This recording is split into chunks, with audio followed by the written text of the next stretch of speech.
Morning, everybody. Good morning. Good morning. Good morning.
Hey, who on this meeting is good at Teams? What are you having issues with, Jeff? I believe it's trying to use the camera off of my phone instead of off of my computer.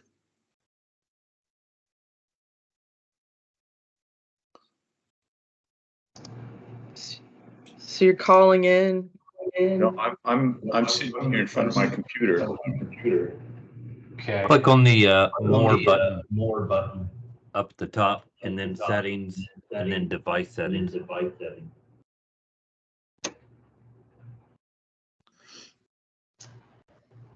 It's the voice of Bob Schauber, everybody. Hey. There you are. You're like a magician.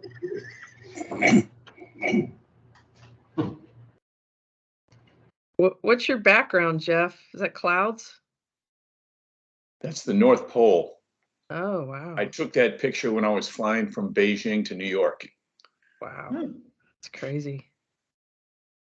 I should probably get a more professional one. We're always using Zoom, and I've never spent any time figuring out how to do some of these snazzy things in Teams.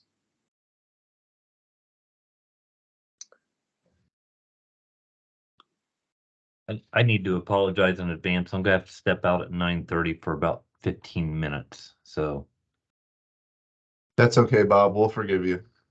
thank you. Appreciate that.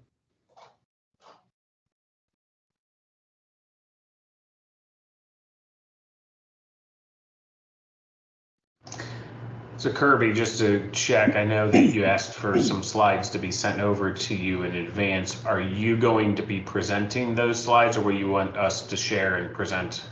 Yeah, you can. So it's set up so that you can share your own slides. You should be able to do that. If there are any issues, I have it on my computer as well, and I'll be able to share it. Cool. Just wanted to make sure I understood operation. Sure, absolutely.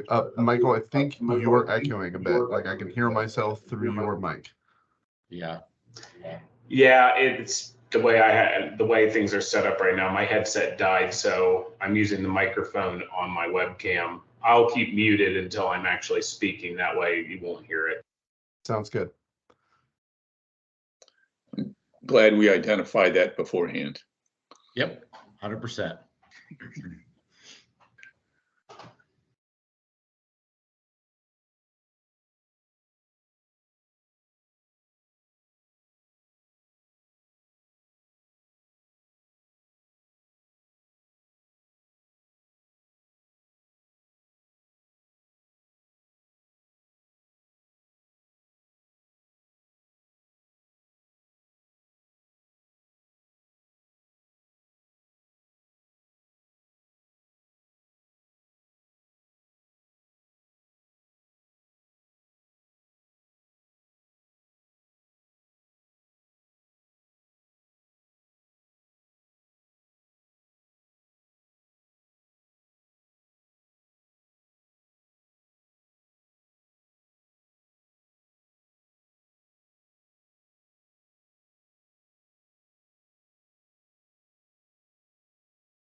All right, everybody, it's 9 o'clock. Let's give everybody just a few more minutes to pop on, and then we'll go ahead and get started.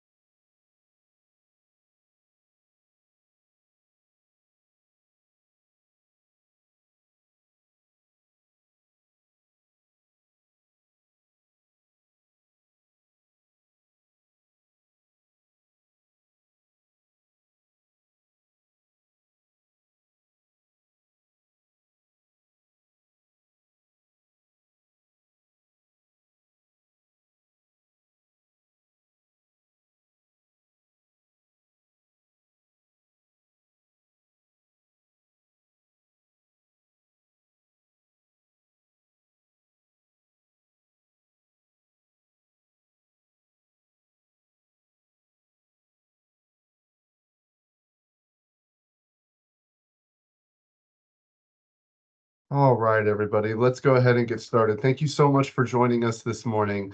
First, I'd like to introduce myself. My name is Kirby Dirth. I'm an Economic Development Administrator for the City of Dublin, and I'm the coordinator for the Institute for the Study of the Intelligent Community.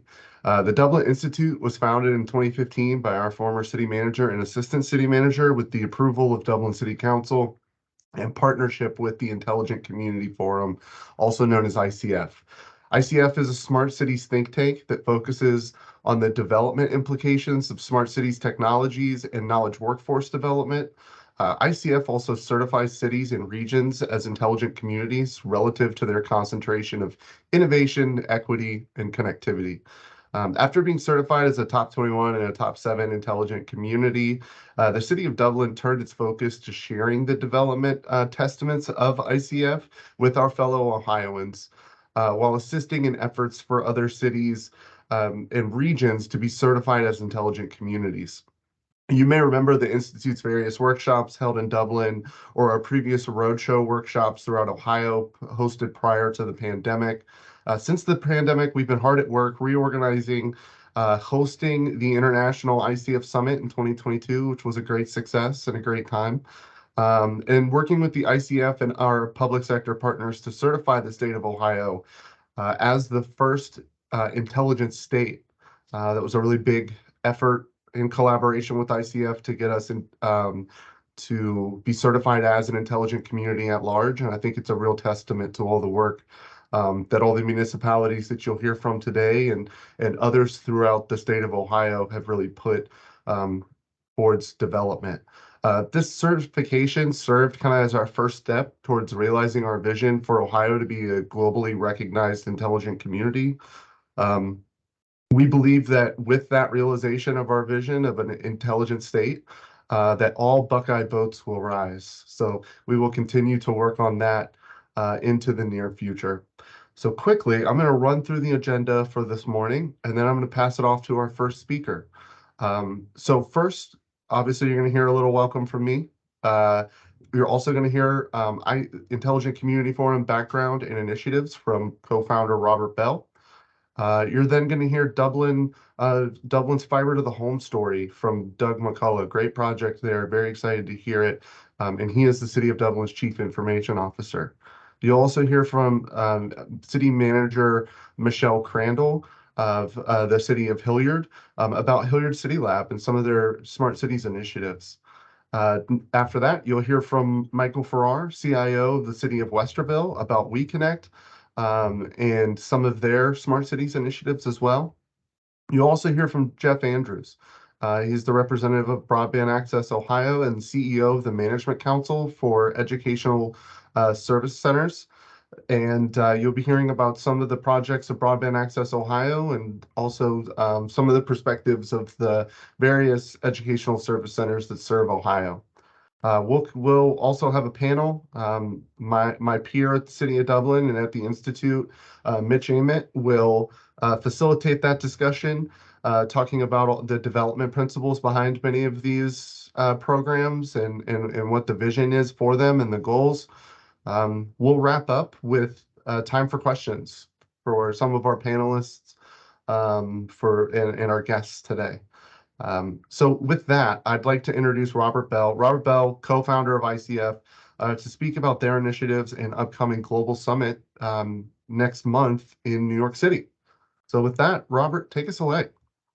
Well, thank you very much. And hello, everybody. What a pleasure to see my friends and soon to be friends from the great state of Ohio.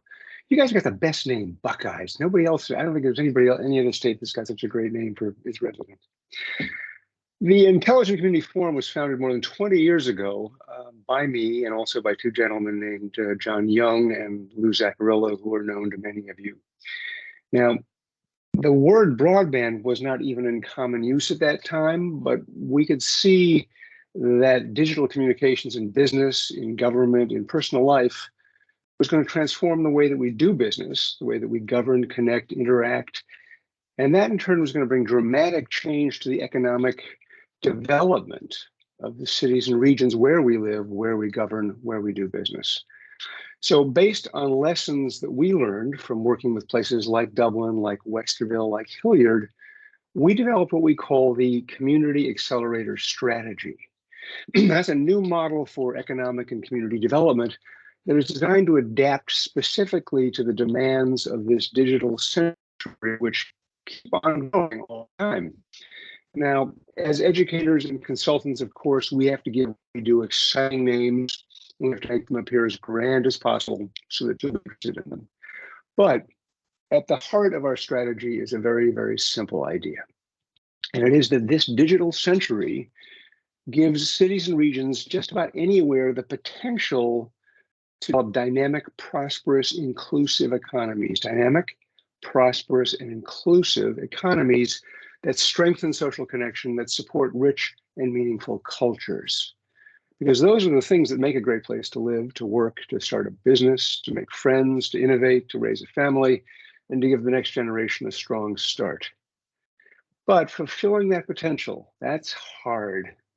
It takes the right understanding, the right strategy, the right planning, and lots of work, as you're going to hear from communities here during this webinar.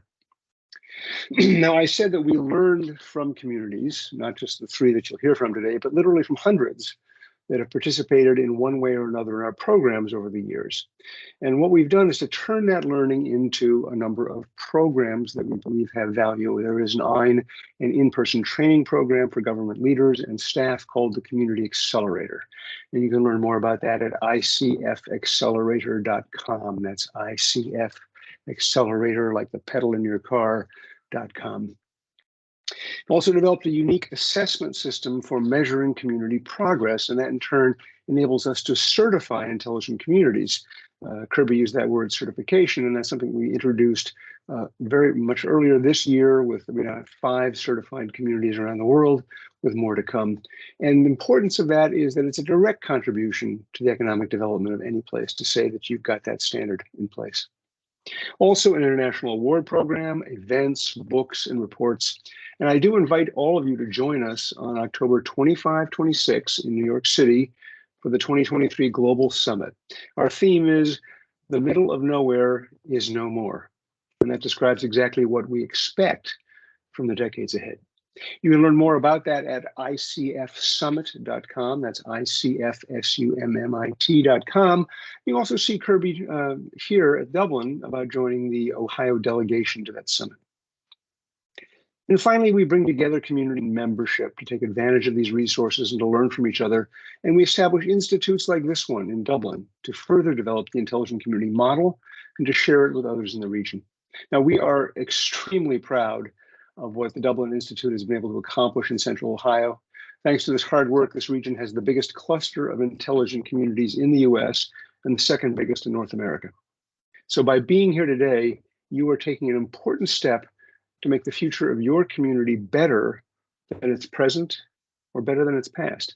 So I wish you a great morning, and I'll be able to stay with you for a part of it, but unfortunately then I've got another obligation I have to go to. But I'm looking forward to hearing from as much of it as I can handle.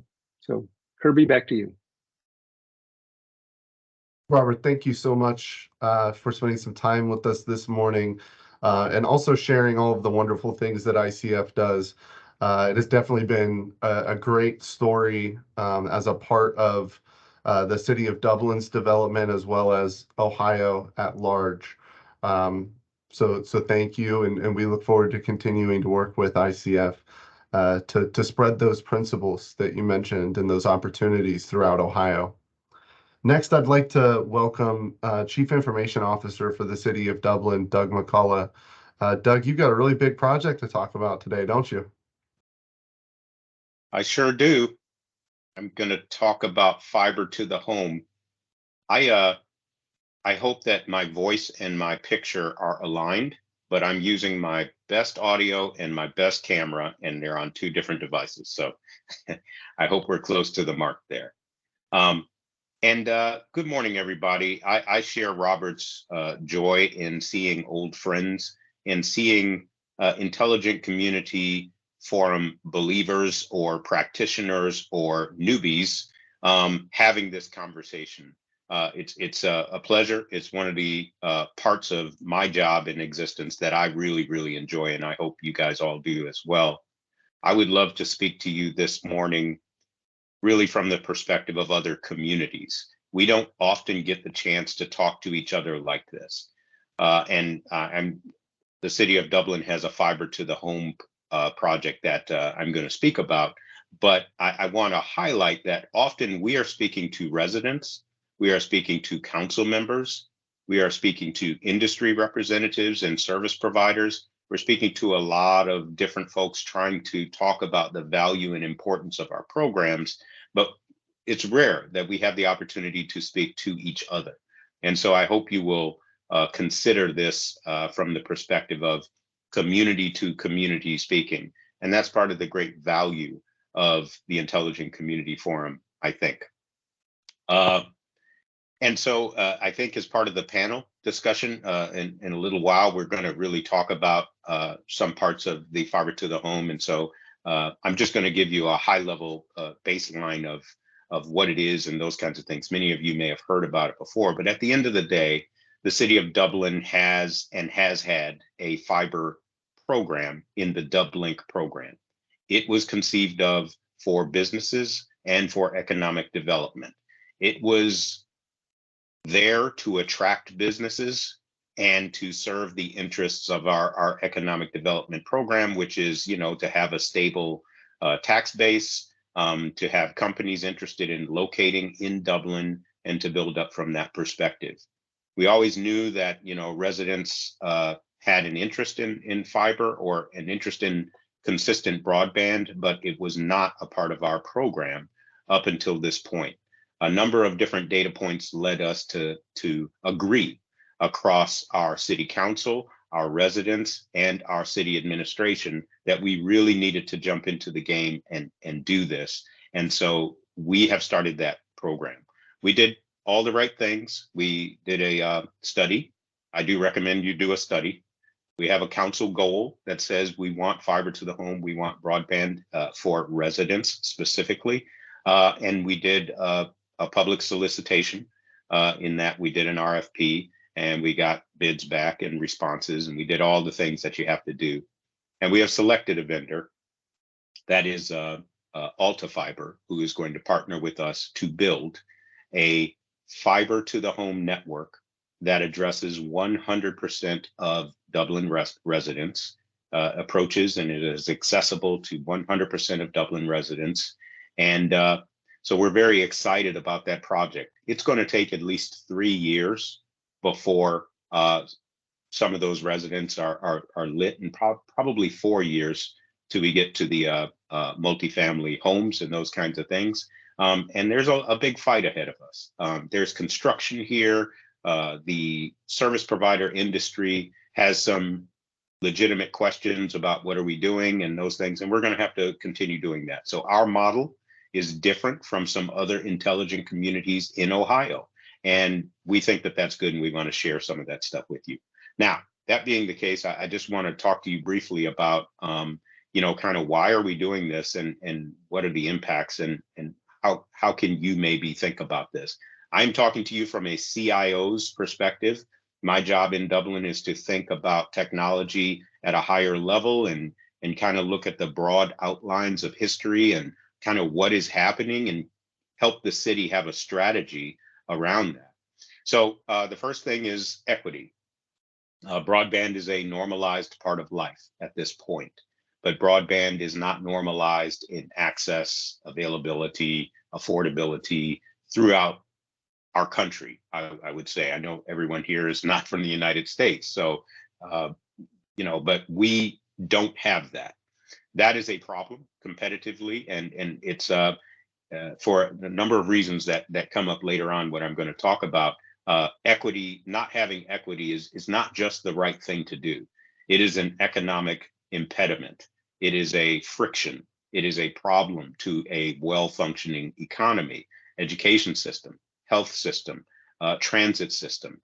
Other things don't work when you don't have good equity throughout. And, you know, in our country, we have some levels of resources and services at one level and others at a different level. And that becomes more apparent. It certainly became more apparent during the global pandemic when we learned that every community is dealing with inequity, every single community in the world.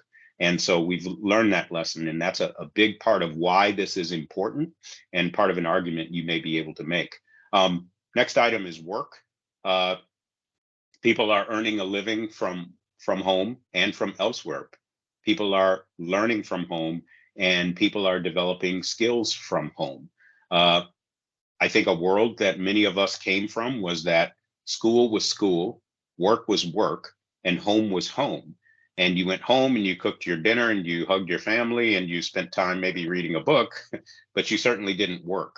And now we have work from anywhere. We have return to office. We have co-working spaces. We have boot camps and skills development programs from home. You can go to college. You can attend Stanford University lectures from home. The point is that you can do almost anything from anywhere, or some people can.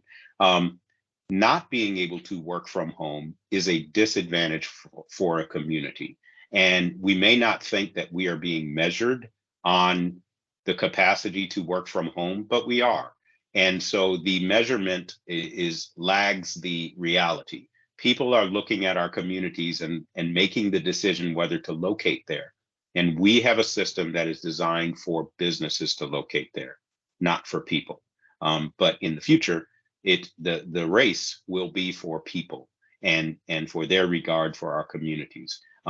Beyond that, we also learned during the global pandemic that people had the capacity to work from home, and if they did not, they began to look at the community and say, perhaps this is not the place for me.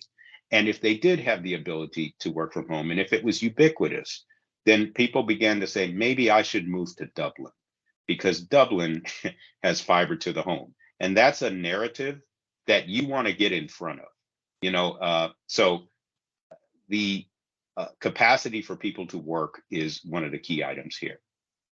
Next item is value, the value to a community. And here I'll just mention home value, just base things, the value of a neighborhood and a home or a subdivision.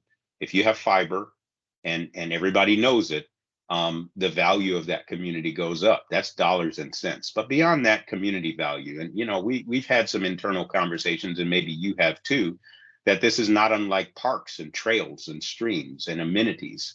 A lot of times, if you're a young family or a new person moving, you got a job in a community, and we have this in Columbus area all the time. You show up and you start looking around at different subdivisions and communities.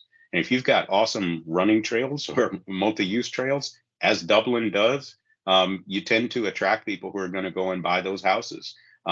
It's just an amenity, and it adds value. We begin to see broadband and fiber specifically as one of those amenities that you as a community really need to be thinking about. And also school performance. I'm struck by something Robert said about this kind of cluster of intelligent communities we have in the Ohio area and the Midwest area that really for North America, outside of certain parts of Canada, you're starting to see some development. I have to think that some of the performance we're seeing in economic development throughout the region, not just in Dublin, is related to our Intelligent Community Forum work. So now receiving intel and having some of these large corporations choose to open big facilities here is kind of a big deal. So that being said, we believe that people perform better at school. And when school performance goes up, property values goes up. It's a virtuous circle. But if it goes in the wrong direction, it's a terrible circle, and it spirals out of control. Ubiquity in connection. We need to begin or continue thinking about internet access everywhere all the time. People don't separate themselves into work, home, school, on the train, on the bus, in traffic, running, doing errands. They don't separate themselves into that. They are just themselves all the time, and they expect to be connected everywhere all the time. And having fiber to the home is a big part of that. And so that's something that's key in our thinking where this is concerned. And then I'll mention competitiveness. And with that, we as a community are talking about global competitiveness. If you are in the intelligent community movement, you are competing with communities around the world, not communities in Ohio, not communities in New York or Alabama, around the globe, the entire world. And they are competing for your work from anywhere, for your, we are competing against each other. And I think hopefully that will smooth out a bit and we will coordinate with each other. But I think of places like Tallinn, Estonia, or other intelligent communities, any of the top sevens from the last 5 or 10 years. But I just, Tallinn always comes up in my mind because they are killing it and have been killing it for a long, long time. And you think about a place like that, how are you going to compete against them without ubiquitous 100% fiber to the home or premises broadband? And so we've got to be looking at other intelligent communities and learning from them. And that global competitiveness is critical where that's concerned. Fiber to the home addresses inefficiencies and friction. Where you have huge competition, choice, and quality of service in some places and minimal in others. That's just inefficient. Many of us are big believers in market economics and saying, hey, the market is going to add efficiency, because where there is demand, you will have supply that will come there and you will have profitability, and those folks will come in and do that. That does not always work that smoothly.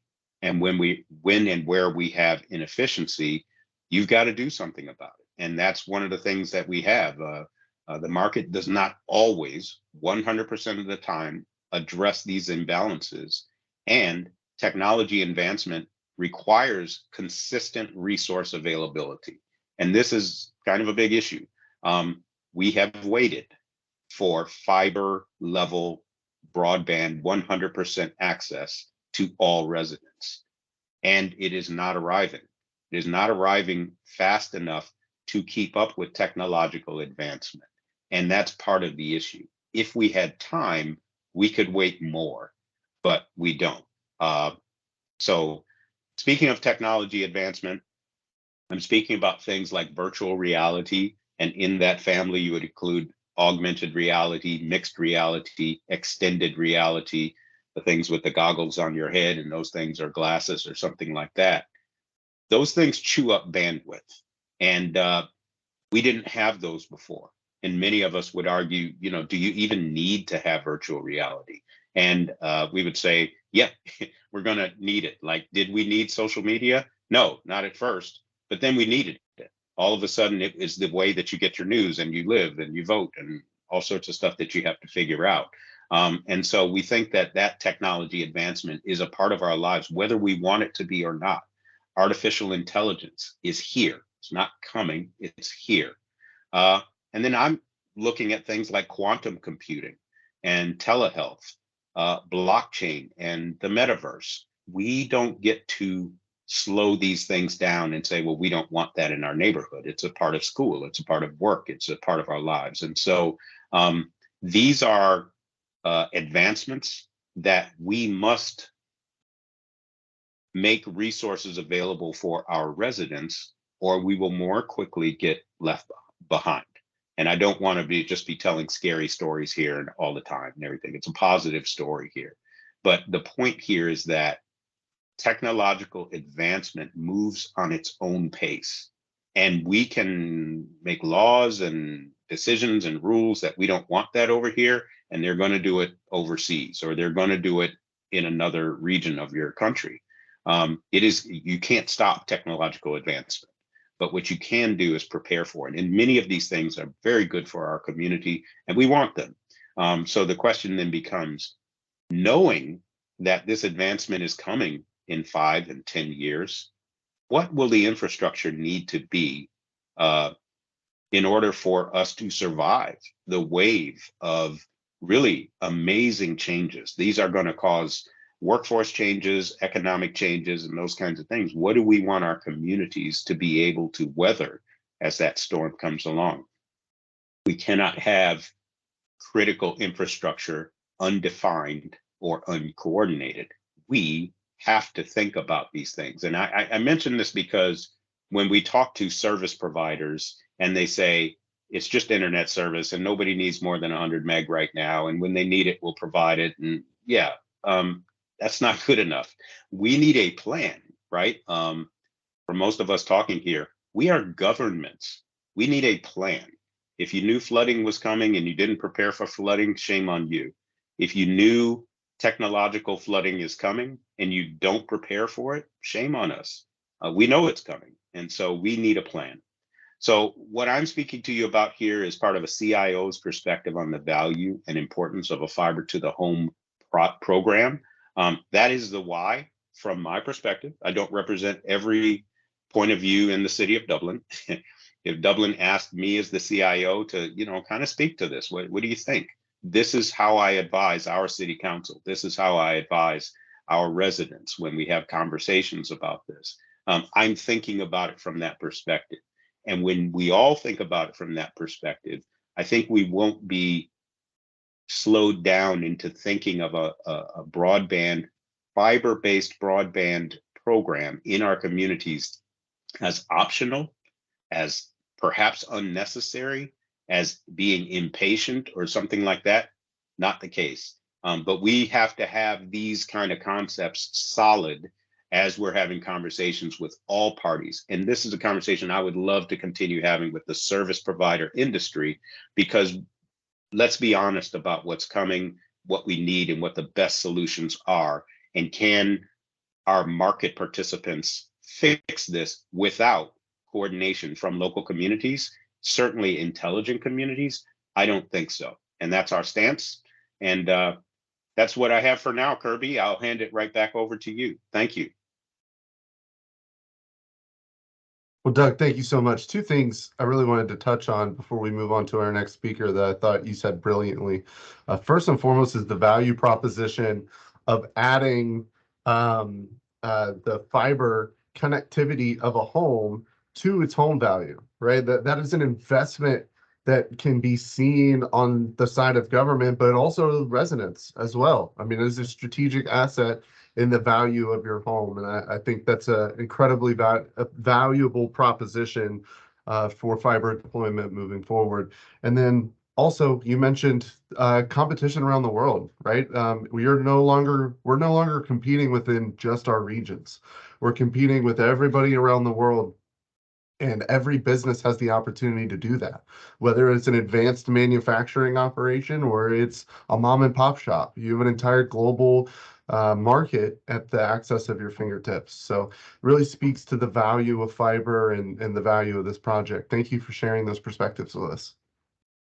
Yeah, and Kirby, can I add in there to that global Absolutely. competition? Absolutely. As a region, and now beginning to think as an intelligent state, it was in our past to be competing with our neighbors from Hilliard, from Westerville, from Columbus.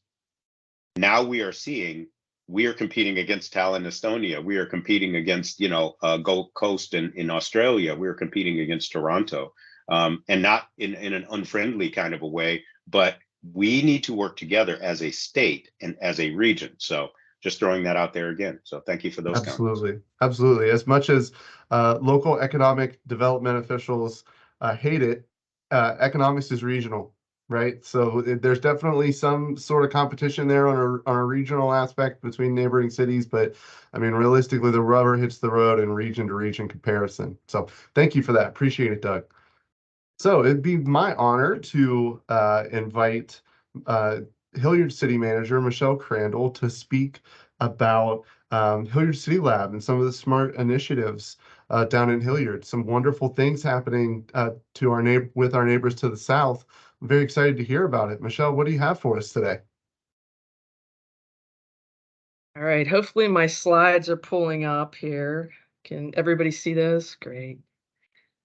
Well, thank you for the opportunity to kind of share our Hilliard City Lab story this morning. I'm joining you from Fort Worth, Texas. So I'm in my hotel room, and hopefully my connection stays good throughout this.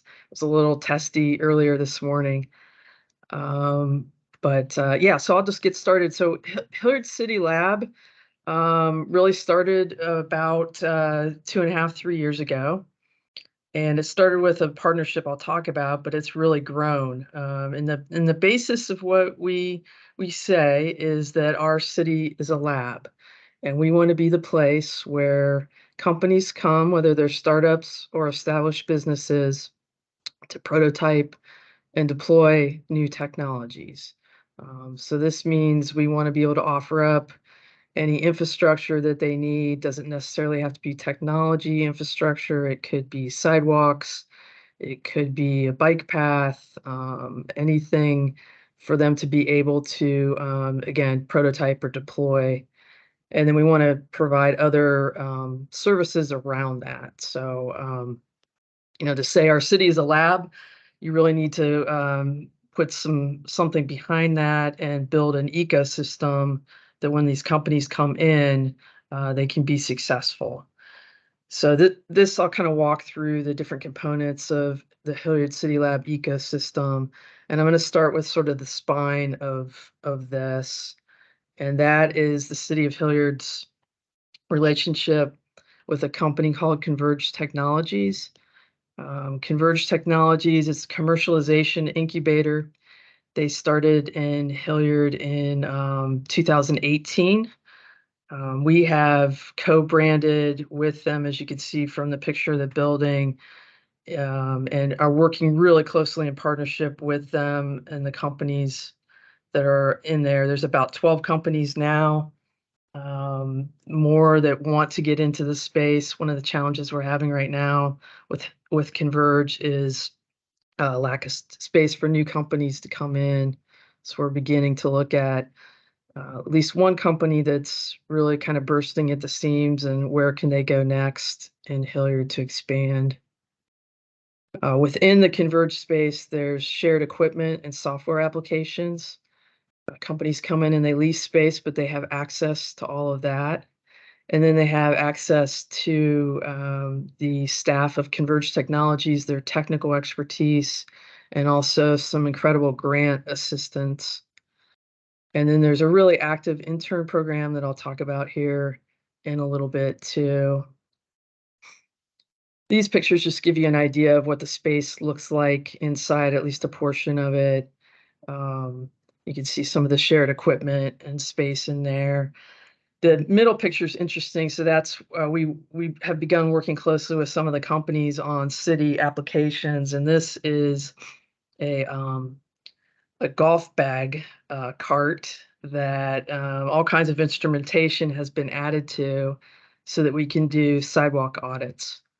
So this is something we identified as a need, and a couple companies within Converge says, hey, we think we can come up with an answer. So we're working really closely with them to prototype that. And we have it to a point where it's extremely accurate. And hopefully we'll be moving to a next step with that. But that gives you a taste of how involved we are with really working hand in hand with these companies inside of the lab. Two other components are Hilliard Development Corporation and then our fiber optic, which we call Hi-Fi-O. I'll start by talking a little bit about Hilliard Development Corporation. This has been in place for a few years as well. And development corporations can buy and sell property. They can provide grants. They can offer other services to businesses. And this is an arm of the city. We have a board that oversees this, and we have a few of our staff members that sit on that board. And one of the things that we did as part of Hilliard City Lab was the Development Corporation created an innovation grant. And so as companies come into the city and they establish themselves and have an innovative idea, we'll give out grants ranging from $25,000 to $100,000. We've given out close to $500,000 in grants the last couple of years through the Development Corporation, mostly for equipment for the companies. That seems to be one area where they need some help with initial startup. And this is a look at our fiber optic network. We call it Hi-Fi-O. We have more than 30 miles currently. It expands through all of our commercial sector into some of our residential as well. We're continuing to build that out. And then we have a key connection to Grove City, which is to our south, and connection into their 78-mile fiber optic network. And then we're in the process of connecting to Westerville, and we connect, and heading through Worthington on the way and connecting to them as well. One of the other aspects is just kind of a zoomed in look of our network. One of the other aspects of our fiber network is we have more than 300 cameras throughout the city, which are great to be used for as cameras, but they also serve as a key point of connection for companies coming in that want a point of connection and power and direct connection to our network as well, to Hi-Fi-O.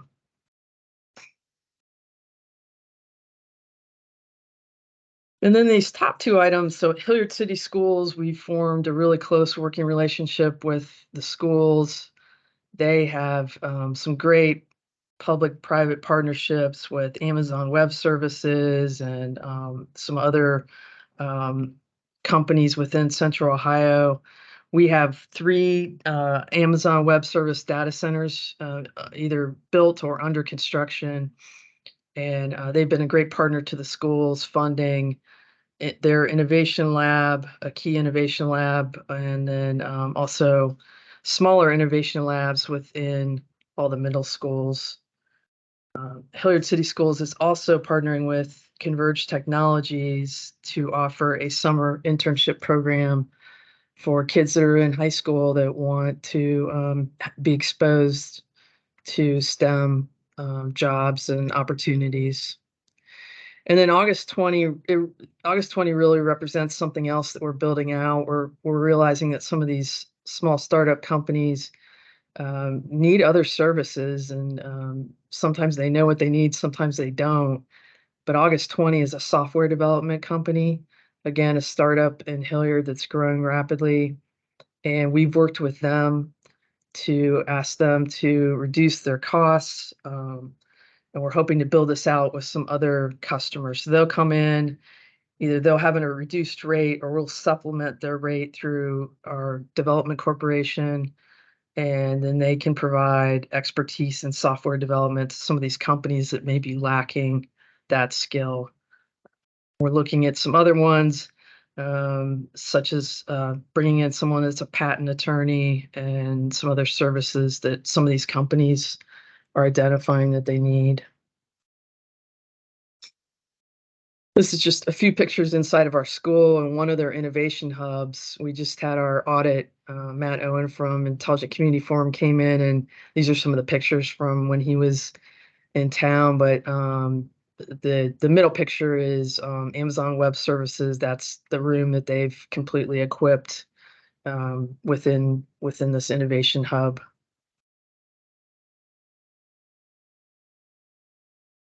And that's a look at the entire ecosystem and just sort of a summary of what some of the startup resources are that we offer. So any city coming or any company coming into the city of Hilliard will have access to our city infrastructure. Really an opportunity for us to sit down with them and understand what they want to build and think through other opportunities and applications for that. We help with prototype support.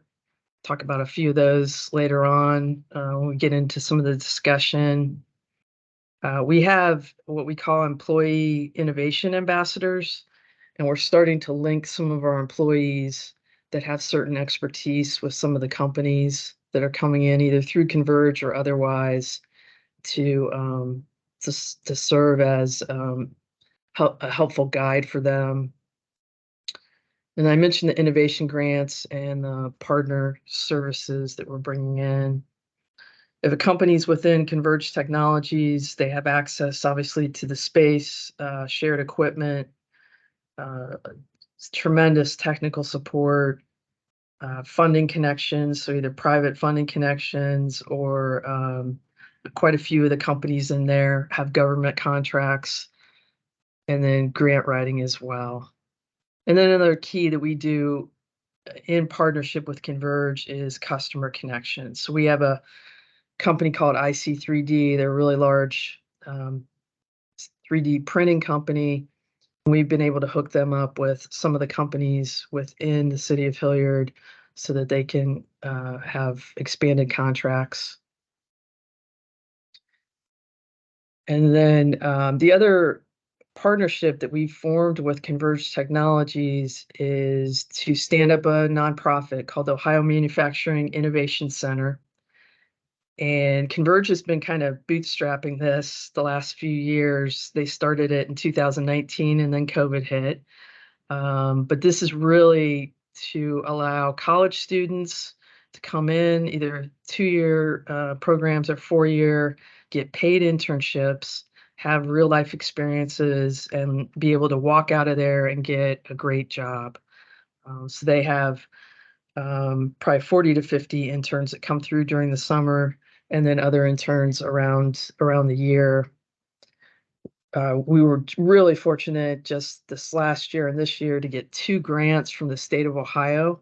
One is $500,000 for capital equipment, so we're going to upgrade a lot of the equipment that they have for this program. and then $1 million for the operation and staffing and internship costs. So we're going to relaunch this here pretty soon, form an official board, and work with Converge to hire a director for this nonprofit. And this is just some examples of some other things that we're looking at. We don't want to rest on our laurels of just the companies that are in Converge, but we really do want the city to be a lab. So autonomous field liner, we just did a demo with a company that has this. Many of you have seen the autonomous mowers, which are just awesome too. This autonomous field liner lines a field about 5 times faster than 2 of our employees can. So chances are good that we might be purchasing one of those. We're working with August 20 on a spray park programming app. We're having challenges with our current one. The other one I'll mention is improved utility location. If you work for a city, you know how difficult it is for utility location. And we're working with a company now, beginning some conversations. They have a sensor device that they think they can adapt to improve our ability to correctly identify utility location. Can be costly when you get it wrong. So last slide. So, what's next for us? We want to continue to build our City Lab service partners so we have the right services for the companies that are in there. We're in the process of developing a strategic plan, and then we'll have a marketing plan and focus that will follow. We're going to schedule another city site visit in 2024. We went to Peachtree Corners, Georgia, which is outside of Atlanta this year, and learned immensely. We went into their Curiosity Lab, which is probably the closest example to what we're doing is what they're doing. And they're quite a bit ahead of us, and we took some great ideas away from them that we're going to implement. We want to continue to connect our innovation ambassador employees with the companies. And then also some things we learned from Peachtree Corners were some targeted conferences that we want to make sure we get to connect with high-tech startup companies. So that's it. I'll just say one thing, and Robert kind of hit on it. Being an intelligent community isn't all about just the technology piece. It's about building these relationships, and that's what we think we've been able to do really well, is have a strong technology base, be very responsive to companies coming in, really take time to understand what their needs are, and then deliver on what they want. So with that, I'll turn it back to Kirby. Michelle, thank you so much. So interesting, especially with all of the reshoring efforts that are going on right now and kind of the industrial boom that we're seeing within the United States. That manufacturing program is going to do wonders for not only the city of Hilliard, but the region. So great stuff. Really innovative. I look forward to seeing kind of where that goes moving forward, especially as Hilliard born and raised. Proud to see all the great work that you guys are doing over there. Hilliard grad. Yep. Yep. All right. Well, thank you, Michelle, so much. Next, I'd like to introduce our friends with the city of Westerville, CIO Michael Farrar, and also WeConnect manager Brian Gorin-Flo will be providing a breakdown of their services. So, guys, take it away.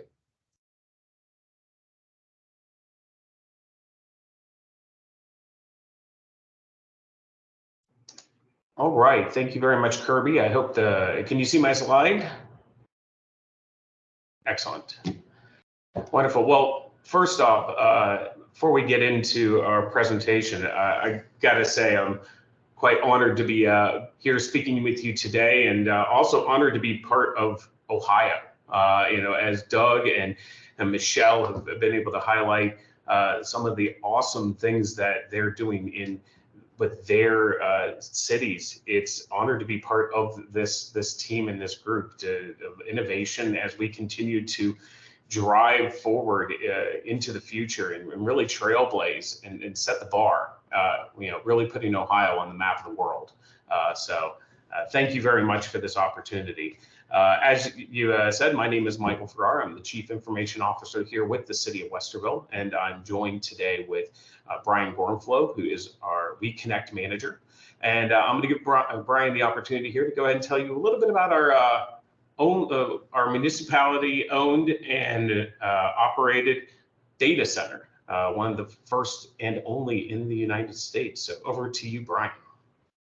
All right, thank you, Mike. Thank you. It's a pleasure to be part of this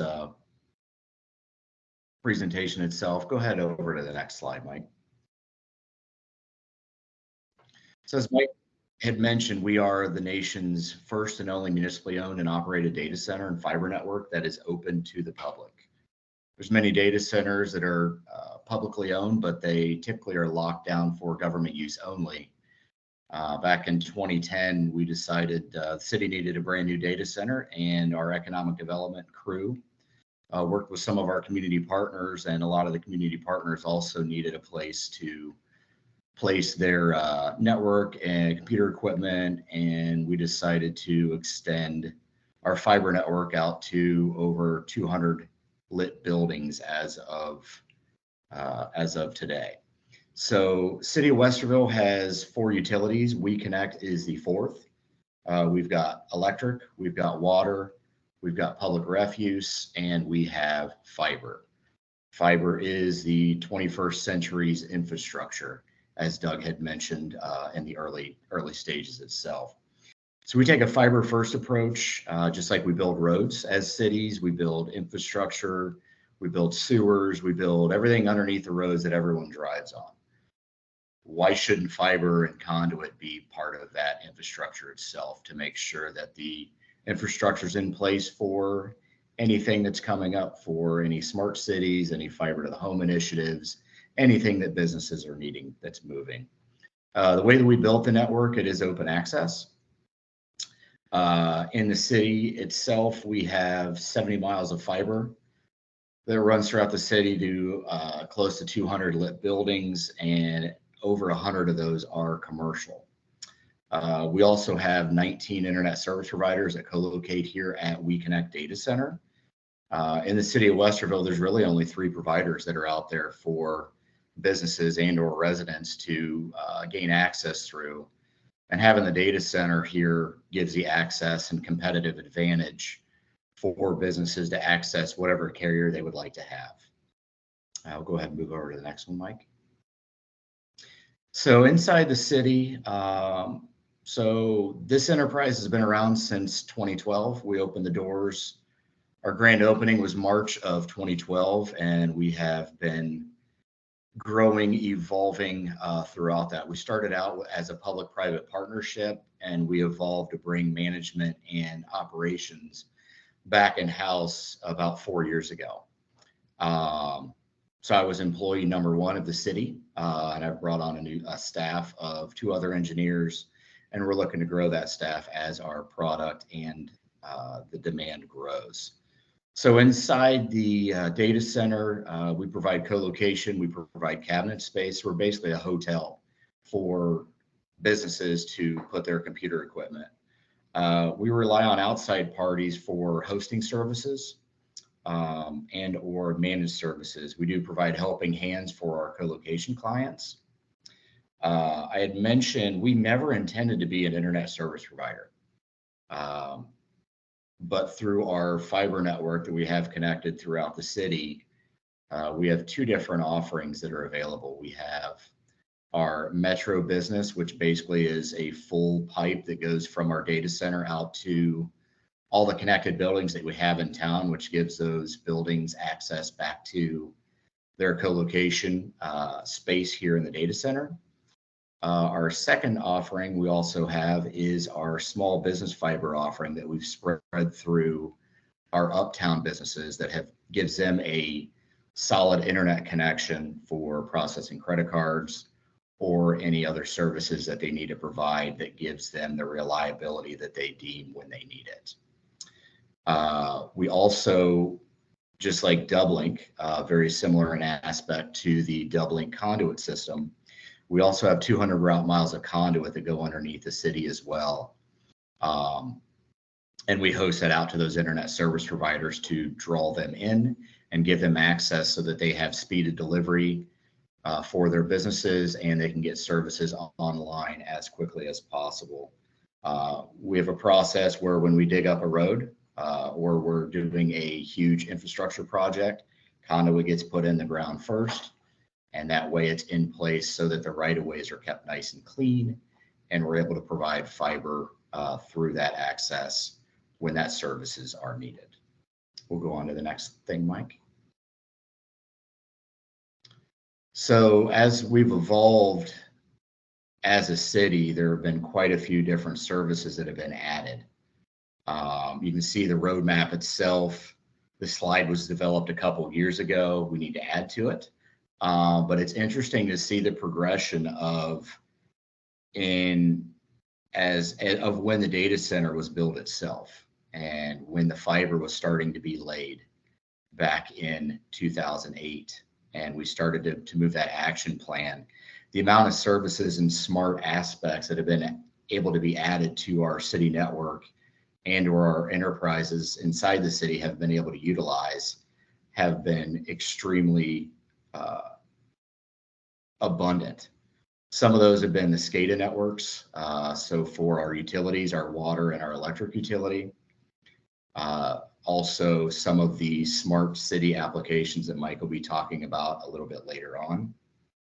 And I will turn this over to Mike. Thank you, Brian. So yes, the smart city technologies initiatives that the city of Westerville has, we've been quite lucky in having some successful launches of some of our smart city applications here. So I want to go ahead and talk through a couple of them. And kicking off with our transparency hub. The city really always is engaging with our residents. And the one thing we try to do is provide a vision and insight into how we run and operate the city as a whole. So we developed the Transparency Hub, which is a website that any resident can connect into, and it provides information, real-time information into how we're performing. It's kind of our scorecard.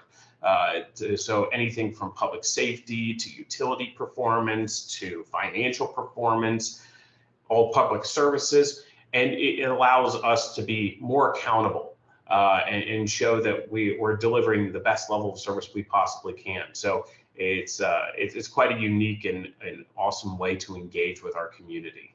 Another smart technology we've implemented is smart parking. So as part of our Tell Westerville application, we have integrated in smart parking so that when we have events like our Fourth Friday in our historic Uptown or our farmers market, visitors and guests can come and be able to identify where the parking is available so they can get in and start enjoying the services that the city can provide and being part of those activities. And that's been hugely successful, and it was driven again by the requests from our residents. So we are listening and developing and deploying at their request. One of the things that obviously comes down to, we've been talking about connectivity and fiber, but also when you're out running around and you're in the city, it can get quite congested. So we wanted to make sure when we have our large events that we can provide that level of connectivity for our residents and guests to be able to have access. So we offer free public Wi-Fi powered by our WeConnect data center. So that's throughout our whole entire uptown area, and it provides high speeds, and we just upgraded to brand new wireless access points. So we have even more throughput and connectivity capabilities for our residents. Also, public safety is a big issue. So we've worked with a company and we partnered with Flock Cameras to do license plate recognition. So we can monitor and identify when we potentially have somebody who's maybe identified as a bad person by the police coming into our area, finding ways that we can stop them or maybe defer them because it does connect into the National Police database. So, and we work with other communities, it's all connected. So when somebody drives through Westerville, it will also alert the neighboring communities to say, hey, there's somebody heading your way who has been identified as potentially, as a warrant against them. So a way of trying to help keep our community safer. One of the other smart technologies we're using is with our fiber is our SCADA network. So our SCADA network is a system that connects into our water metering, but also our power grid, so that we can watch the network and see where we can find efficiencies, where we can deploy the service better, but also when there's an outage. And this is really impressive, especially with our electric division. We receive outages and notifications instantaneously when there's a power interruption. And it's so quick that we're actually getting the notifications, being able to work on it. And usually if we have to deploy a truck, rolling a truck before we even get a phone call from a resident. So it's one of the ways that we're delivering exemplary services through our utilities. And again, we're utilizing our fiber network to be able to make this a success. We have a traffic network, which we have all of our signals connected, and we are using automation to go ahead and help augment the traffic signals when to make sure that the flow of traffic is running smooth, especially at peak times. But another thing we're doing is we've moved over to a camera solution where we're using it to identify when cars are sitting at an intersection. So it removes the need to have to bury infrastructure into the ground for sensors. The camera technology is able to go ahead and look for the car to arrive. And so it saves time and money and us being able to deploy that across the city.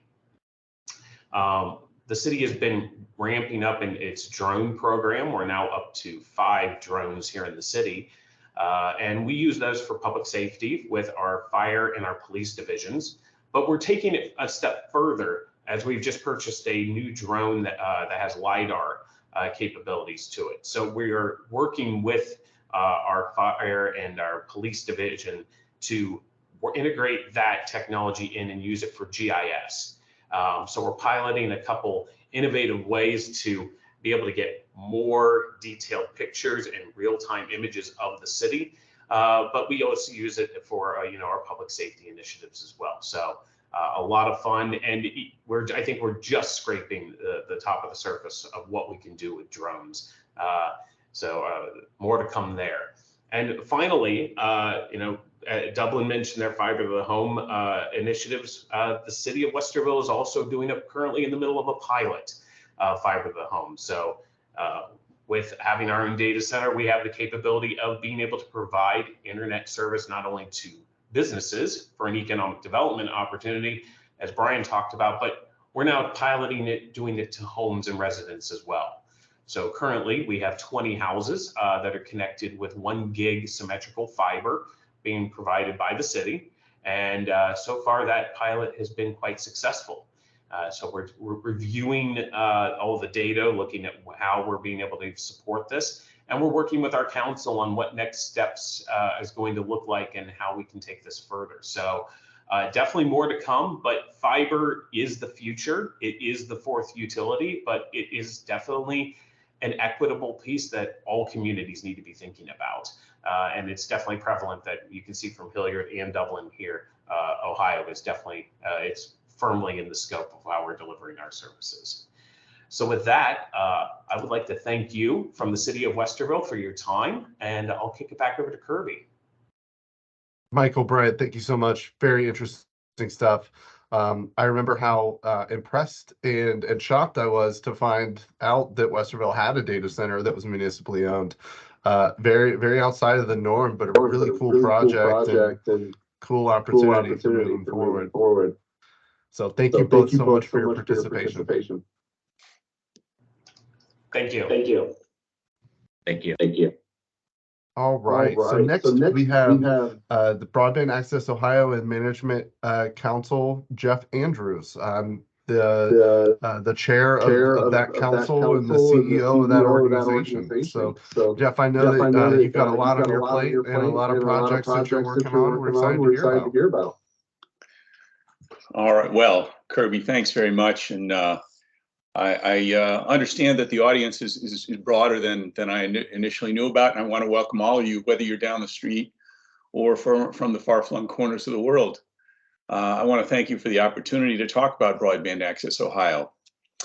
Broadband Access Ohio was launched in early 2022. And if I can, there we go, find my mouse. We're one of Ohio's leading organizations supporting high-speed, high-quality internet for all Ohioans. As Doug noted, this really is a statewide issue and a worldwide competition, really. The Broadband Access Ohio has organizational members across Ohio, ranging from cities and townships and counties and various municipalities to information technology centers that Kirby referenced very early on. Those information technology centers make up the Ohio Education Computer Network, and the coordinating body for all that is called the Management Council, where I serve as the CEO. So while you're all familiar with municipalities, I want to digress for a second to explain what information technology centers are. We refer to them as ITCs, so if I drop into that acronym, I apologize. But ITCs have existed mostly under the radar for 45 years. At one time, there were 27 of them across the state. Through various efficiencies and changes in technology, we're now down to 17. They provide core IT services to schools. Have you ever thought about or wondered how teachers get paid or students get scheduled, or how billions of dollars that state education dollars get distributed to schools and the right amount gets to each school? Or how the state report cards that came out a week ago get compiled. That stuff is all run by ITCs, who manage all that data and operate all the software, the training, and the support for the schools. By law, ITCs need to provide K-12 fiscal and payroll services, student information systems, internet, digital library resources, and EMIS, which is the state data system. However, ITCs often provide a lot more services than that. And in some cases, that includes fiber infrastructure, not only for the schools they serve, but also for nearby municipalities and other entities that exist in their geographic footprint. In the Youngstown area, there's an ITC called Access, and each ITC has a sort of a tortured acronym that I won't explain, but they're called Access in Youngstown. And they provide broadband to a host of local organizations there. Over in Clark County, the Mavecca ITC has 60 odd miles of fiber supporting municipal needs, as well as their K-12 clients. In Northwest Ohio, the Nowaka ITC has a big fiber footprint, and SWOCA in Butler County down in Southwest Ohio has been actively building a shared fiber infrastructure, working with local communities. So, why did Broadband Access Ohio come to be? It was launched because we know how important it is to have a collective voice at the state level, advocating for community broadband programs and private-public partnerships like we've heard about today. Municipalities and ITCs both have some robust fiber infrastructure that is vital to the shared success of their areas. Broadband Access Ohio also serves as a watchdog of sorts. In 2021, just a couple of years ago, there was an effort at the Ohio State House by the General Assembly to remove funding from community broadband programs, and in fact, to shutter or eliminate community broadband programs that are great economic success stories that you've heard about today. And while that codicil seeking to effectively create more regional private monopolies was removed at the final hour through a lot of the action of communities in Ohio, there was inserted in its place a pot of hundreds of millions of dollars for broadband expansion that explicitly excluded access to public entities, to private-owned fiber consortia, and public-private partnerships like the ones you've heard about this morning. Those funds were reserved for furthering the generation of regional monopolies that have created many of our present challenges by establishing the haves and have-nots that we're now trying to overcome. And I do want to applaud Doug in Dublin for committing to getting fiber to every home. That's really important. The innovation and the drive of the private sector are important components to what makes our state thrive. We need them, don't get me wrong. However, at the same time, the communities, the townships, the counties, the cities, the schools, the emergency services, and all the other private entities that know their residents and know their needs have to be an integral part of any infrastructure solution so that it will actually meet the needs of the local communities and the local areas. Among other reasons, this is why we have 600 some school districts in Ohio, not one. If we want all Ohioans to be able to compete with people in other states or other countries and participate in this 21st century economy, there's no question we all need to have access to broadband, whether it's for educational purposes or employment and career purposes, like we were just hearing about, or research and more. As you've heard about this morning, there are all these opportunities. Everyone needs to have access to this broadband. Now, there are plenty of analogies that are relevant here. I'd like to contemplate for a moment the distribution of, say, electricity or telephone or mail service across the nation that was developed a century ago, or roads. You know, whether we're talking about a county 2-lane or the Eisenhower interstate system of the 50s, without access to electricity, there are parts of the country that couldn't participate meaningfully. And without publicly funded and publicly owned roads, commerce and free enterprise would be unable to compete and innovate. Now, those roads, they're generally designed and built by private companies, coordinated with and compensated by local, state, or federal agencies. Road building companies are certainly able to make a fair return on their efforts, and they should. They compete to win competitively bid government contracts. There's a vitally important role for the private sector to determine how to most efficiently create, build, and innovate. Once those roads are built, however, everyone can travel on them, and any charges for using those roads typically come in the form of fuel surcharges or other public cost recovery mechanisms. The charges don't show up as a monopoly on the books of some of the company that built the road. And then the extra magic of fiber kicks in this analogy, because when you need more lanes on a road, you have to build them the entire length of the road at a substantial cost. And if you want higher speeds, you got to separate those lanes. With fiber, as you all know, you change the electronics on each end and voila, you have more lanes at higher speeds and you never even touch the rest of the road.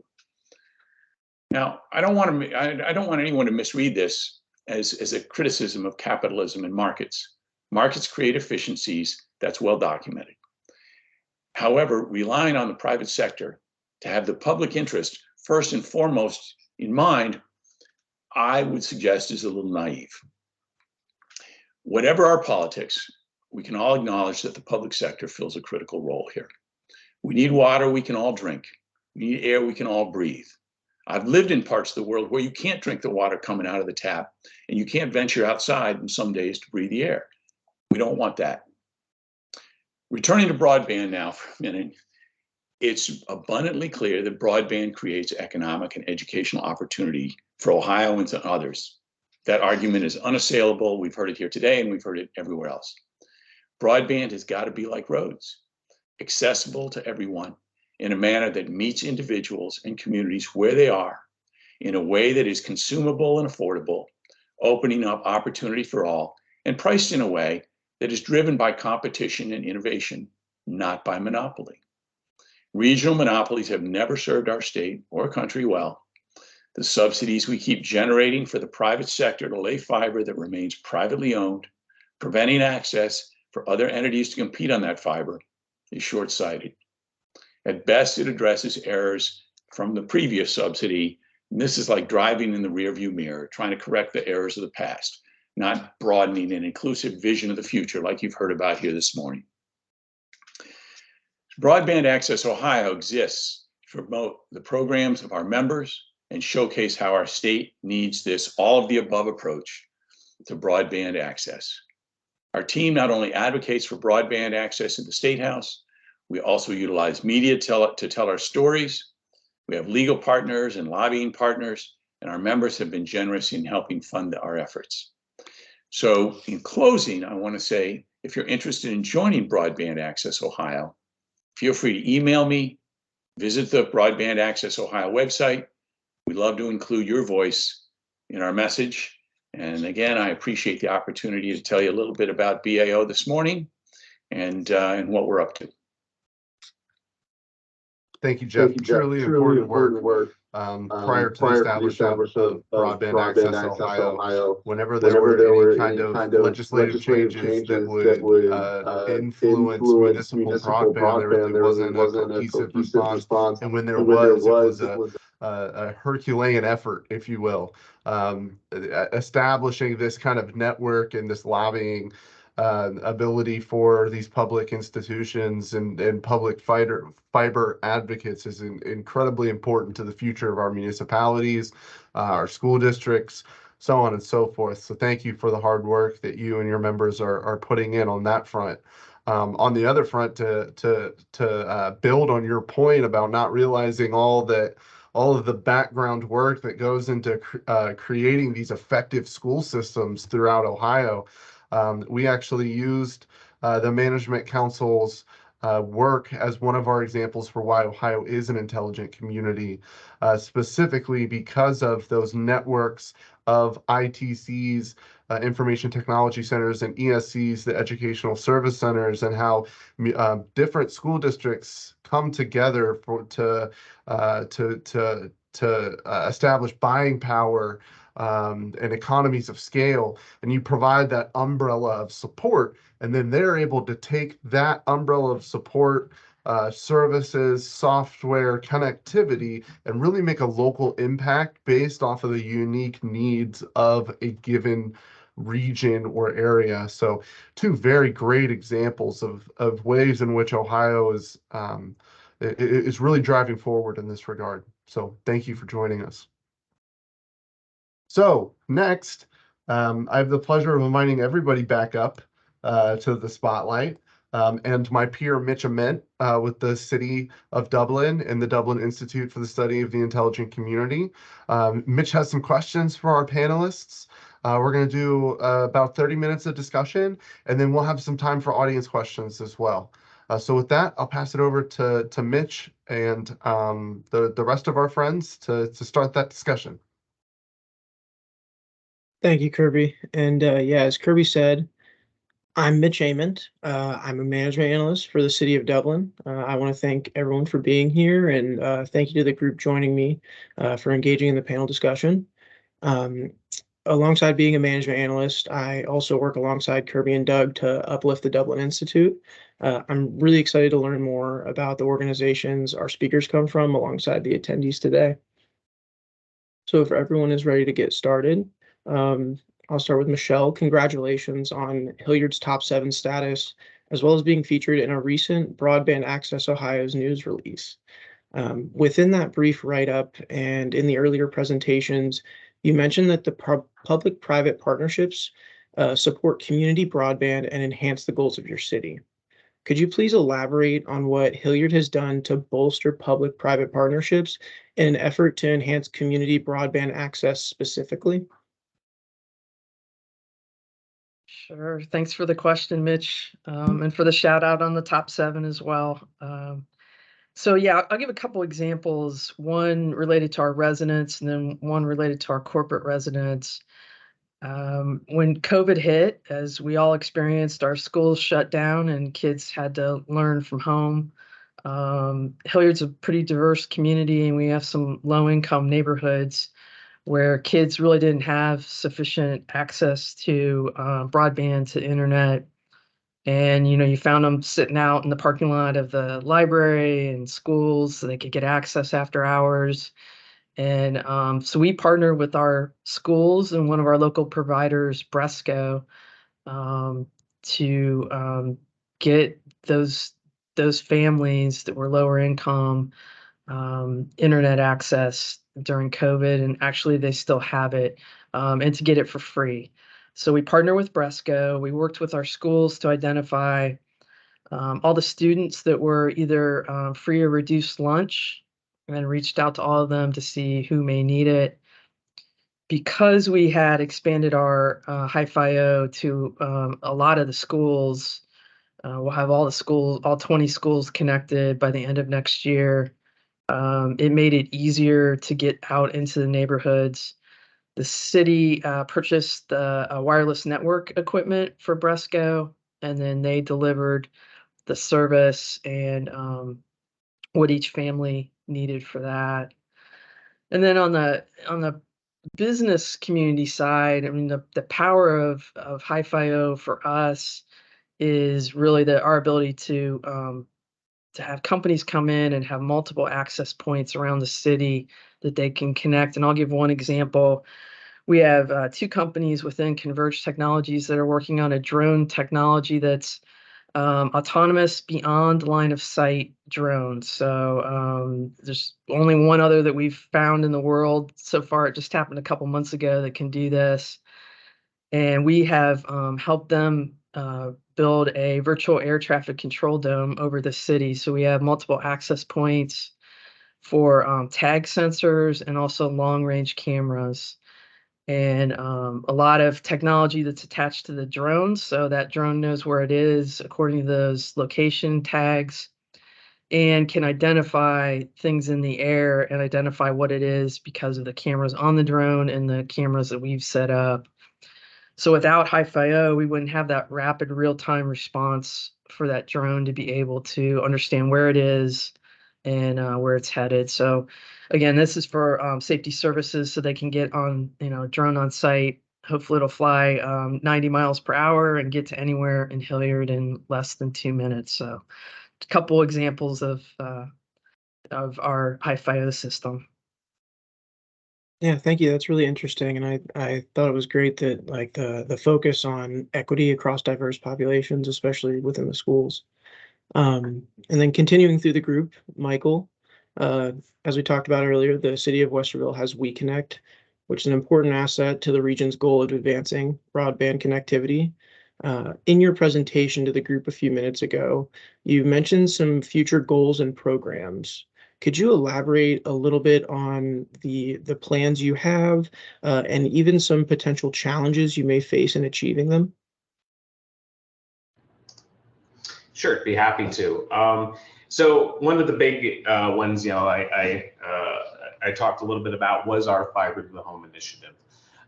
We are looking at how we can provide connectivity to our residents and bridging the gap to where we are providing an equitable and sustainable service to our residents, and helping find those areas where we have maybe some spots where the industry hasn't been able to fill, but we want to make sure that we are giving all of our residents that right to be able to be connected and be online.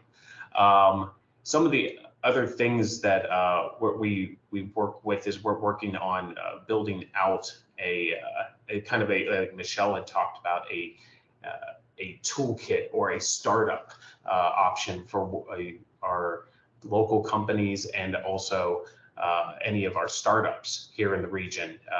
Having a municipal-based data center here provides the uniqueness of having cloud services at our fingertips, or being able to build across our fiber and having it terminate directly into our data center and directly into cabinets as well. So there's a huge advantage that we're working there, and we're trying to find ways to continue to improve and in marketing that. We're continuing to expand the use of our fiber connectivity in our SCADA network, and primarily focusing more into the water usage. So that way we can do better leak detection, and we can also go ahead and be able to have some better real-time connectivity to some of our wells and pump stations. So that will provide a lot more efficiencies and overall cost savings to our residents as well. And finally, the fiber expansion is one of our focuses, and how we can connect into where our public wants to be. So in parks, along trails, and be able to provide smart services, whether it be lighting or maybe having access into particular buildings, or being able to have Wi-Fi, getting the fiber connectivity into the parks and along the bike paths and where we have our residents now, it is key. So I think those are some of the things that we are looking for the future with, and obviously always looking to expand operations within our data center and be able to provide excellent services, not only to the residents here, our companies, but also support the region as a whole. Thank you. Yeah, the efficiency and cost savings at the pump stations is really important. And with fiber to the home, trying to fill the gap that the private sector hasn't been able to within your community is also extremely important and really innovative. And Doug, WeConnect hosts a high-speed fiber network, and similarly, Dublin has Dublink. It's been extensively recognized by the Intelligent Community Forum in Dublin certification as a top 7 intelligent community.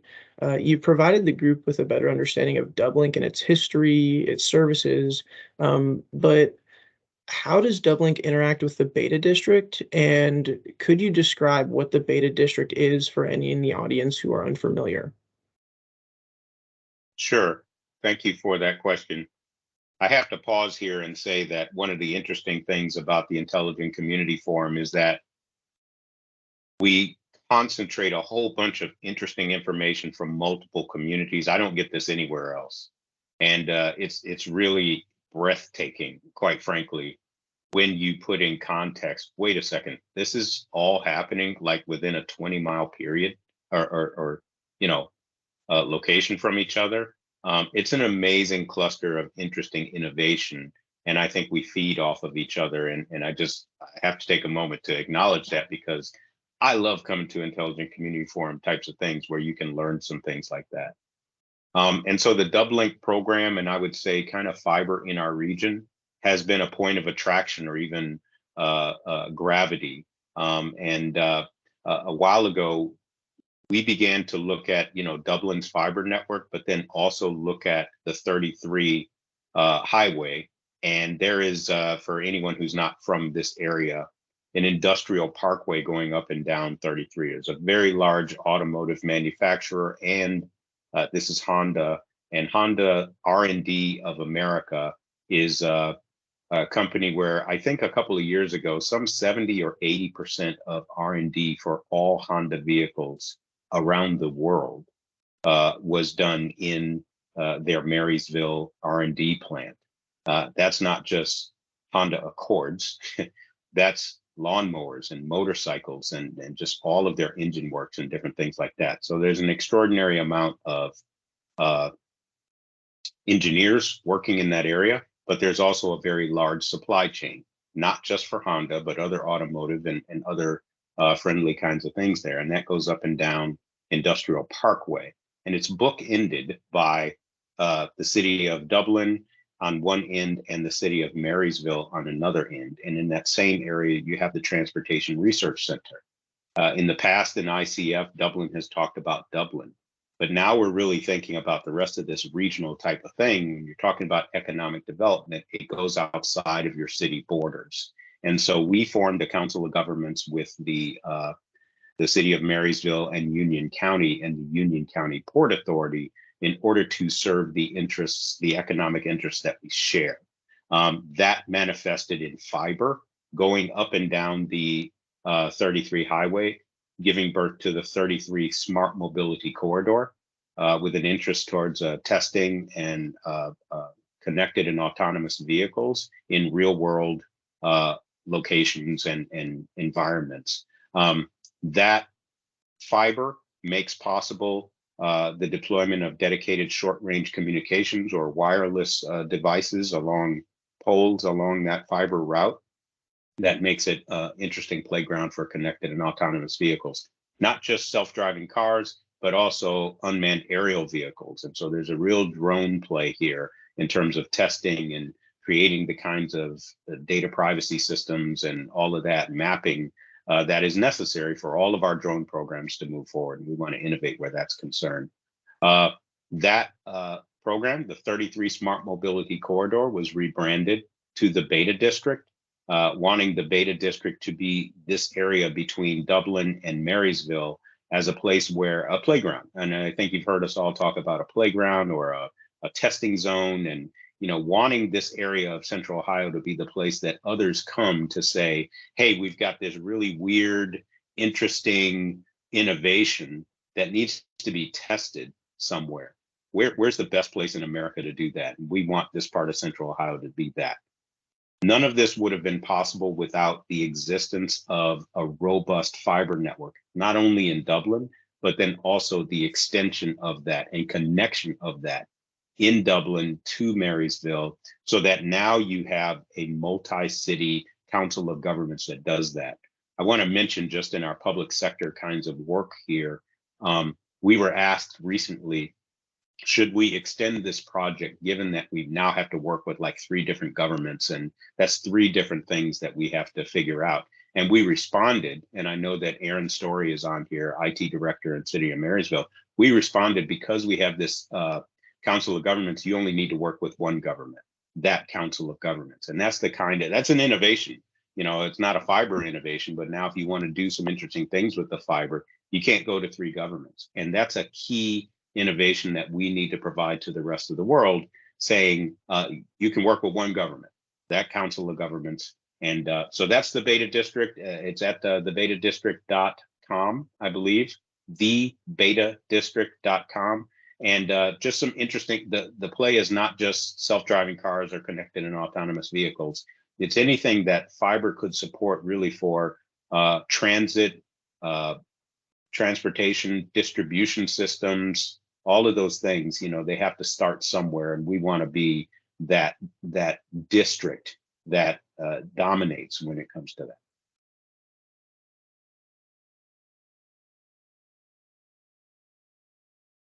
Thank you, Doug. And just elaborating on the group has talked a lot about broadband or fiber to the home. Talked about Dublink earlier. How does Dublink interact with the Broadband to the Home project in Dublin?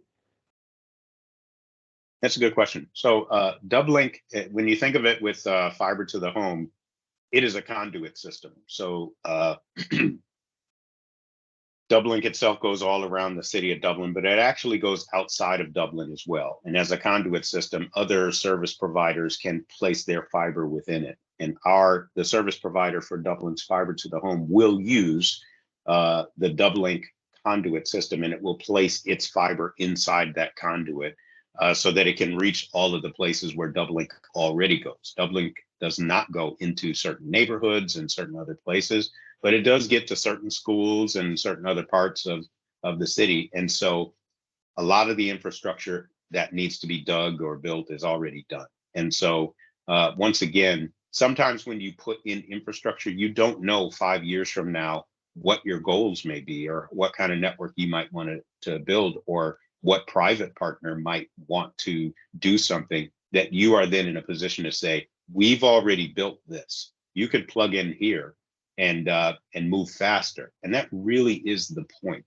that we in government can create an infrastructure that we essentially will make available to private partners so that they can serve our residents faster and at with an economic model that otherwise they would not necessarily do. If you had to dig to everywhere in Dublin, you might not necessarily decide to serve those people. So that's a relationship between Dublink and the fiber to the home. And that's pretty much the key opportunity that we have by already owning this infrastructure.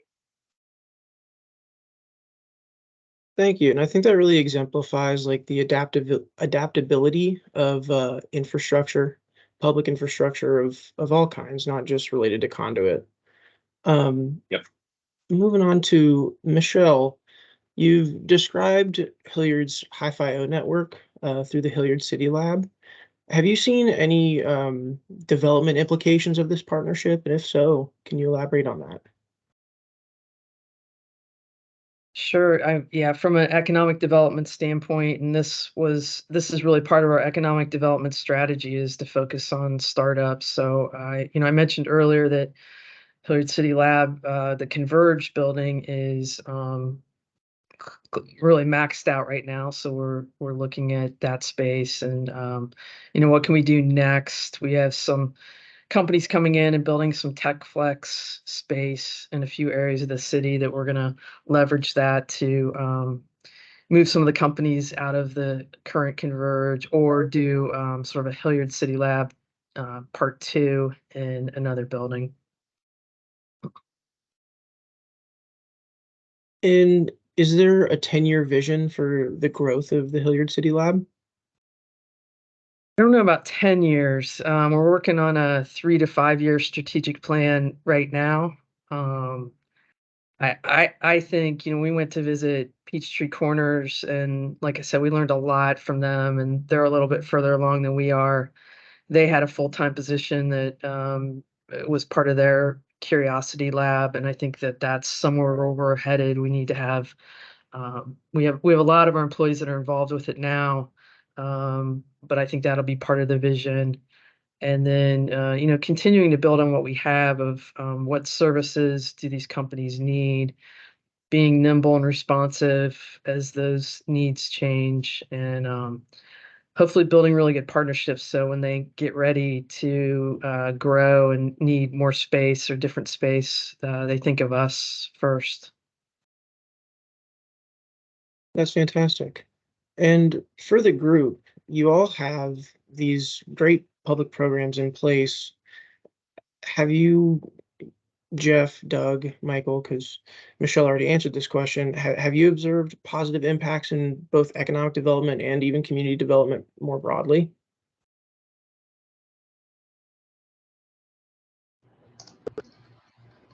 Sure. I was going to give you first crack at it, Jeff. Thanks, Doug. I appreciate it. One of the things that I noticed, and we've talked about this, and Michelle's mentioned it, and Doug's mentioned it, is that with these broadband initiatives that we have, and how we've observed that they are creating these positive impacts by attracting these large companies to headquarter with us, by bringing in new innovative ideas and areas for playgrounds to test these innovations, and then they decide to stay and grow within the local community. And I think the big story here is that it's not just each municipality out there doing it itself, it's the partnerships that we're building. And economic development is not, it's a win for Westerville when we get a headquarters like DHL, but it's also a win for the region. And we're realizing more and more that we're entities individually, but we're partners at the same time.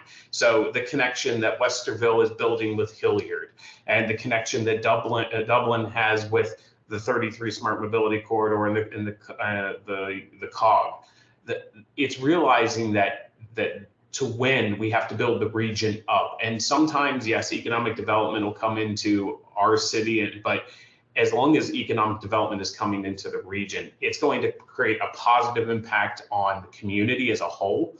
And then it's going to be able us to make our community, our region, a region of choice to attract people to come, live, play, and really help make this region even better. So it's not just a one-stop shop or a one municipality against anybody. I feel it's a huge partnership, and that's really what's helping drive the positive impacts for economic development and the community as a whole. I'll take a swing at that if it's my turn here.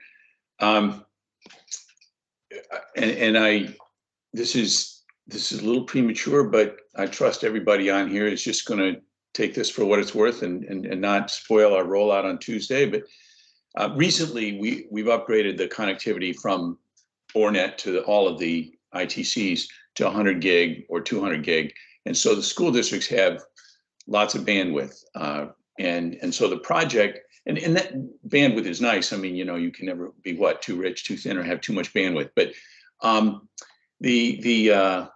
what you really need to do is use that for something. And on Tuesday, we're going to launch a program called Go Learn, which is another tortured acronym about generating Ohio learning and so on. But the idea, the concept is, for anyone who's ever bought a ticket on StubHub or sold a ticket on StubHub, you think about every classroom in the state of Ohio in high schools, or for that matter, in colleges, universities, but in high schools, there are empty chairs in all those classrooms. And there are some school districts in which a teacher wants to teach a course that they're very passionate about, but they have insufficient enrollment for the school to justify teaching that class. So at any rate, next week, we're going to start, and it's just in the pilot next week. So, you know, don't look for this to show up in your, in Scioto or Jerome or one of your high schools in Dublin next week. But the idea is every school will have the opportunity in the springtime to put seats on in this StubHub type environment. And so that a student in say Ross County or Scioto County, where there might not be an international baccalaureate program, wants to take IB higher level physics from, say Upper Arlington or someplace where that class is being taught. And Upper Arlington only has 12 kids in that class, so they got room for 6 more. Then that the student in Ross County can take that. And likewise, if there's a student, last year Ohio had the National Teacher of the Year, a guy named Kurt Russell, who teaches in Oberlin. Kurt teaches a couple classes that not every school district will necessarily embrace, but he teaches a gender and oppression studies class. Well, Oberlin's a small district. There may not be enough students to take that class from Kurt, but for Oberlin to justify. But if we can have 10 other kids from out of town participate in that class, all of a sudden the class can be taught, and somebody who is an electric teacher like Kurt is can that class can be conducted. And so the idea is, yes, I know we have, we're overcoming issues like bargaining agreements and bell schedules, but we can handle all that. If somebody really wants to take a class, they'll be able to take class. Same with College Credit Plus. So at any rate, that's something that we're leveraging all of this for, and that launches on Tuesday. So it's a secret till then. Yeah, I'll pile on, Jeff. First of all, that is so cool. That is so incredibly cool. And part of the message here is we have an education system that's based on us having different school districts that compete against each other. And this is what we're offering the citizens of our state. And we've got to radically rethink some of that stuff. That would not be possible, what you're talking about, without broadband and all sorts of rural communities. Like, that's the point of the equity piece there. And if it can work, why wouldn't you do that, right? I mean, you've got a resource here that could reach 1,000 people. Stanford figured that out. MIT figured that out. It's like, we've got empty seats. Why don't we make it available online? We're not going to sell them. They're dead inventory, right? And so I'll mention that, and I'll throw in also, there's a reputational thing that happens when we begin having these conversations and different of us are trying different innovations. The people who are arriving in our state or in our region, they don't differentiate between Hilliard and Westerville and Dublin and New Albany and Marysville and everything. They look around the whole thing and they say, hey, there's something going on here. Why don't we go there? And then they may go to Hilliard and look at some sites, but they drive around the rest of the community. And they say, there's an innovative spirit. They seem to have a workforce here and stuff like that. They don't stick within these smaller things. And our ability to tell our story, I think, has made us very attractive. I believe that's the case for Intel showing up, DHL, Amgen, all of these places. They didn't necessarily pick a specific community in terms of a location, because they don't care about our economic development interests. They care about their business interests. And when we start talking about things like this, hey, we're going to do this in Ohio, someone else is going to do that too, but they're going to be 2 years behind you. And that's the point. Ohio is doing these things on time and they're getting ahead of the game. And so, Mitch, I think for your question, what are the impacts that we're seeing by doing these kinds of things? There's not a clear, bright line that this happened because of this particular broadband program, but I claim it. I do believe that because of these kinds of things, outsiders can perceive this level of coordination and innovation. And when they compare that to other regions in our country alone, let alone the rest of the world, they begin to say, you know what, I think I'm going to show up there, spend some time there. And they start hearing from other companies who did show up, or workers who say, yeah, I'd love to work in your job here in Arizona or Alaska or DC, but I'm not leaving Dublin, Ohio, because I love it here. And people are like, what is going on in this place? And next thing you know, they're located. So, I mean, I honestly believe that there is a straight line between broadband availability, intelligent community work, and economic development benefits and wins. Absolutely, absolutely. And all of those, everything that was just talked about is just so immensely interesting and really, really cool, and exemplifying the regional partnership that we have in this area is amazing. So Jeff, to kind of round us out, how do all these programs and projects, how do they align with the goals of Broadband Access Ohio and the Management Council? Well, when Broadband Access Ohio was formed, it was really to make sure that the public infrastructure would continue to be something that is celebrated, supported, viable. So, like I said, it was a little bit of a watchdog thing, but also much more oriented towards promoting some of the great things that you're hearing about. And that's why it's so important that Hilliard is a member, and Dublin is a member, and Fairlawn is a member, and Westerville is a member. And we just, the more that we get together as communities and entities that have a real vested interest in broadband, the more profound impact we can have on Ohio. And I'll just be, parroting what you've heard from Doug and Michelle and Michael about how that makes such a difference in how our region can grow and thrive and compete. It's great to hear. And I just want to thank you all again for having this conversation. I greatly enjoyed learning what you all had to offer. I assume all of the others listening did too. And I'll pass it back to you, Kirby. Thank you, Mitch. Wonderful job. Thank you to the panel as well. We have a few minutes here for questions. If there are any questions from those who are hanging around in the chat, please use the raise your hand feature so that we all don't unmute our mics at the same time, or use the chat. But this is an opportunity to ask questions of any of your panelists here today, or of Institute staff that is here.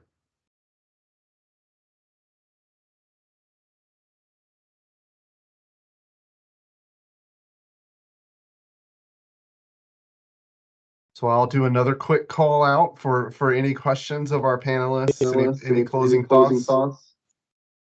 I want to, Michelle, speaking as a private pilot, I want to know what height you're going to be flying, what altitude you're flying those drones at. Because 90 miles an hour right next to Bolton Field is a scary thought. Well, there's FAA. Oh, can you shut off your mic? There you go. Oh, FAA only allows drones under, I think it's 400 feet. So that's where all these will be flying someday. As long as you're living with that, that's great. I had a drone pass me at about 9,000 feet going the other way one day, and that was a really scary moment.